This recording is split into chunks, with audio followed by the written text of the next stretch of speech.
Assalamualaikum warahmatullahi wabarakatuh. Kami dari kelompok 10 ingin mempresentasikan hasil kerja kami. Di sini kami akan menjelaskan kutipan dan catatan kaki. Sebelum kami menjelaskan, izinkan kami memperkenalkan diri. Perkenalkan, nama saya Siti Nurjanah dan rekan saya Nadila Febriani. Baik, masuk ke materi pertama, yaitu kutipan. Kutipan ini seringkali digunakan untuk menegaskan isi uraian baik dalam penulisan artikel maupun karya ilmiah, skripsi, dan disertasi. Jenis kutipan dibagi dua, kutipan langsung dan kutipan tidak langsung. Kutipan langsung adalah pinjaman pendapat dengan mengambil secara lengkap, kata demi kata, kalimat demi kalimat dari sebuah teks asli. Sedangkan kutipan tidak langsung adalah pinjaman pendapat seorang pengarang atau tokoh terkenal berupa intisari dari pendapat tersebut. Contoh kutipan langsung. Menurut Pati 5, mahasiswa dianjurkan sejak awal untuk menentukan metode seperti penelitian apa yang akan digunakan pada penelitian skripsi, tesis, dan disertasi. Mahasiswa perlu memasukkan pandangan yang luas dalam suatu penelitian, yaitu suatu pandangan yang mendukung asumsi ontologis, epistemologis, aksiologis, dan metodologis kualitatif dan kuantitatif. Sedangkan contoh kutipan tidak langsung, yaitu tombol navigasi, adalah sebuah tombol yang digunakan oleh para pembaca blog untuk mendapatkan informasi yang mereka butuhkan dari sebuah blog. Dengan adanya tombol navigasi, pembaca dapat mencari topik yang ingin mereka baca tanpa perlu membuka satu persatu halaman sebuah blog. Fungsi kutipan. Yang pertama, untuk membantu atau mendukung pendapat tersebut, sebuah landasan teori, menguat pendapat penulis, penjelasan suatu deskripsi, bahan bukti untuk membantu pendapat itu, belakang kecermatan yang lebih akurat, memudahkan penggunaan sumber, peningkatan estetis penulisan. Adapun prinsip-prinsip mengutip. Yang pertama, penulis jangan terlalu banyak mengutip, jadi tulisan yang disusun menjadi suatu himpunan kutipan. Ingat, mengutip hanya menjadi bukti penunjang pendapat penulis. Yang kedua, kutipan dianggap benar jika penulis menunjukkan tempat atau asal kutipan, jadi pembaca dapat ada kutipan dengan sumber aslinya. Yang ketiga, kutipan kembali diambil sepenuhnya agar tidak merusak deskripsi sebenarnya. Teknik menulis kutipan dibagi menjadi dua, kutipan langsung panjang dan kutipan langsung pendek. Kutipan langsung panjang yaitu kapan penulis mengambil pendapat orang lain secara lengkap, kata demi kata, kalimat demi kalimat sesuai teks asli, tidak mengadakan perubahan sama sekali. Sedangkan kutipan langsung pendek adalah kutipan langsung yang terdiri dari 3 baris atau kurang dari baris ketika 1. Diketik seperti ketikan teks, 2. Diawali dan berakhir dengan tanda petik, yang ketiga, jarak antar baris kutipan 2 spasi, yang keempat, sesudahnya kutipan selesai diberi nomor urut penunjukan setengah spasi ke atas, atau langsung ditulis di belakang yang dikutip.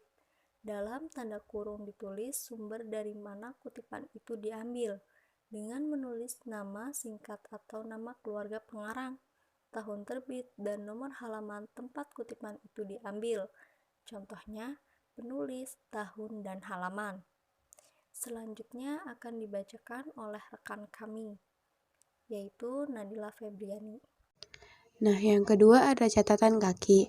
Catatan kaki adalah catatan yang diletakkan di bawah halaman atau keterangan-keterangan atas teks atau naskah atau tulisan yang ditempatkan pada kaki halaman tulisan yang bersangkutan.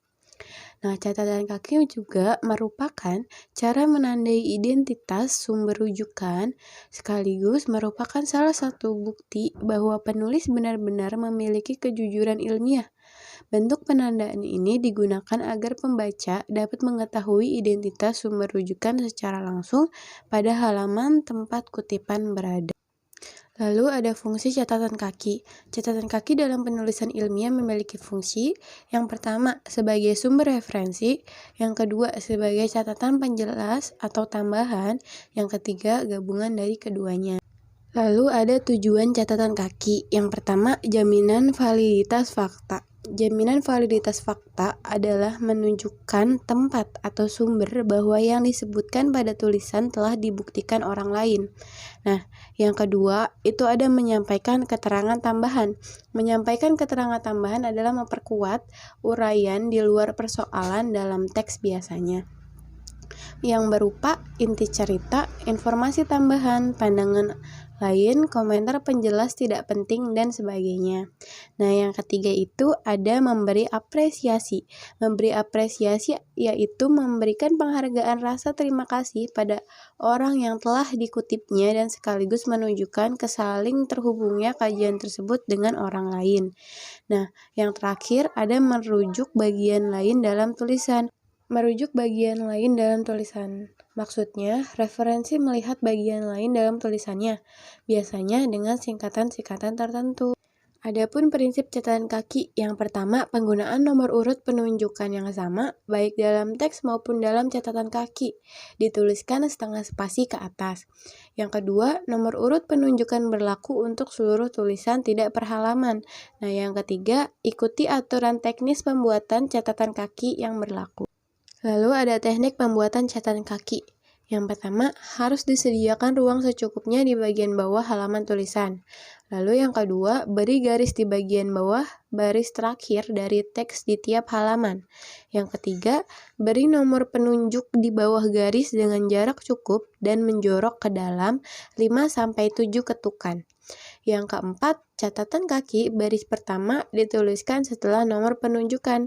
Yang kelima, jika lebih dari satu baris, dituliskan dari tepi margin tanpa diikuti penjorokan baris pertama. Lalu yang terakhir, jarak spasi dalam catatan kaki 1 spasi, antara catatan kaki 2 spasi kalau ada dalam halaman.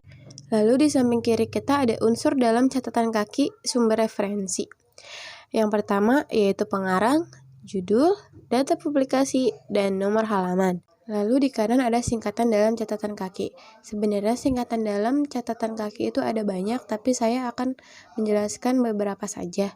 Yang pertama itu ada IBIT. IBIT itu singkatan dari Ibidium, artinya sama dengan di atas. Untuk catatan kaki yang sumbernya sama dengan catatan kaki yang tepat di atasnya, ditulis dengan huruf besar, digaris bawahi, diikuti titik dan koma, lalu nomor halaman. Nah, yang kedua itu ada op.cit, singkatan dari opracitati, artinya dalam karya yang telah dikutip. Dipergunakan untuk catatan kaki dari sumber yang pernah dikutip, tetapi telah disisipi catatan kaki lain dari sumber yang lain. Urutannya, nama pengarang, op.cit, nomor halaman. Nah, yang ketiga itu ada log.cit, singkatan dari loco citati, artinya tempat yang telah dikutip, seperti di atas tetapi dari halaman yang sama. Urutannya, nama pengarang, log.cit, nomor halaman. Nah, ada singkatan lain seperti supra, infra, c titik, atau ca titik, atau ms titik, atau et titik, seq titik, dan sebagainya. Di sini ada beberapa contoh catatan kaki bisa kita lihat. Yang pertama ada Fikram Rashid, pengantar ilmu manajemen, ada Jakarta, Pustaka Presindo, 2010, dan seterusnya. Nah, mungkin itu saja dari kelompok kami, kurang lebihnya mohon maaf. Bagi yang ingin bertanya bisa ditanyakan pada kolom Google Classroom. Terima kasih. Wassalamualaikum warahmatullahi wabarakatuh.